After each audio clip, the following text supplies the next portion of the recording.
Ayan mga idol, so magbibigay tayo ng idea doon sa pag-tune up ng Rouser 135, no? Rouser 135, NS150, NS160.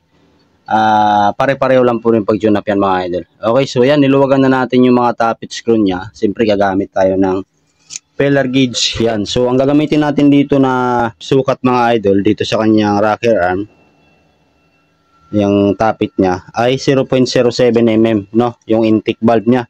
Tapos 0.08 mm yung kanyang exhaust. Okay, so ganyan lang gagawin natin mga idol para kahit pa paano hindi siya ganun kalaki or malagitik, ano. Dapat tahimik lang talaga yung makina niya. Wala siyang lagitik, no. So ganun lang, no. Luwagan lang tong tapet, tapos una kamay-kamay niyo muna yan. Tapos pagka nahila niyo na to na smooth lang, so yun na yun, no. Ayan, pagka ganyan ito, yan, smooth lang, oh. Dapat yung paghila mga idol ay smooth lang talaga. Huwag yung sobrang sikip. Okay, tapos higpitan nyo to. Yan, paghigpit nyan. Tapos gagamitin nyo na siya ng pang tune up. So ito yung ginagamit natin yan. So ito yung pang kontra. Ito yung ating 9mm lang kasi sukat ito mga idol yan. So lagay natin dito. Tapos suksok natin to. Yan, kukontrahin natin yung sa gitna kasi pagka hinigpitan natin siya mga idol ay sasabay po kasi yan, no? Ayan, so higpitan nyo na siya pag ganun.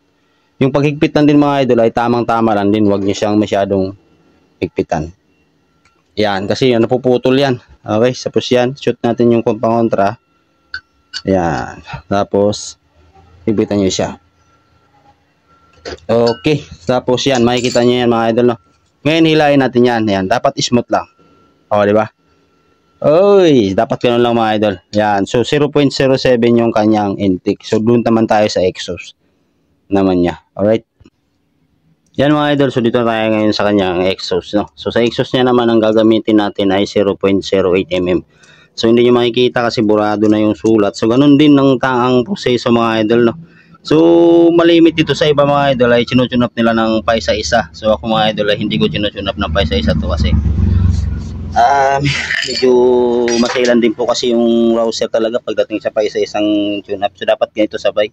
So pwede nyo siyang isa-isahin. So diskartehan nyo na lang para hindi siya gumalaw, no? Or mapantay nyo talaga yung valve clearance niya. Yan, so ganun din ulit. Niluwagan natin yung tapit. Tapos diniin natin to. Yan, higpitan natin. Kinamay muna natin siya. Tapos hilaylayan natin to kung smooth na siya. Yun na yan mga idol. Yan, yan, so smooth na siya, no? Yan, no? So smooth na, no?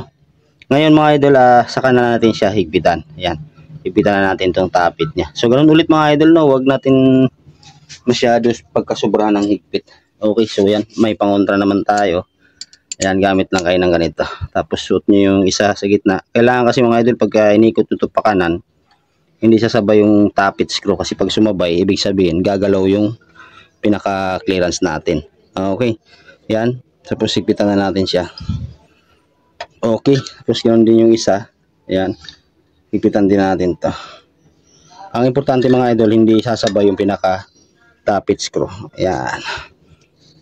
Okay, so ganoon lang mga idol, no? Tapos pagka hinila mo siya mga idol, dapat smooth lang din, no? Ayan, kagaya nito, yan, no? Ang ganda hilahin, no? Yan, basta pag hinila pagka hinila nyo siya, lalaban. Yan, so yun. Ano lang pag-tune up ng Rouser 135, NS150, NS160. Alright.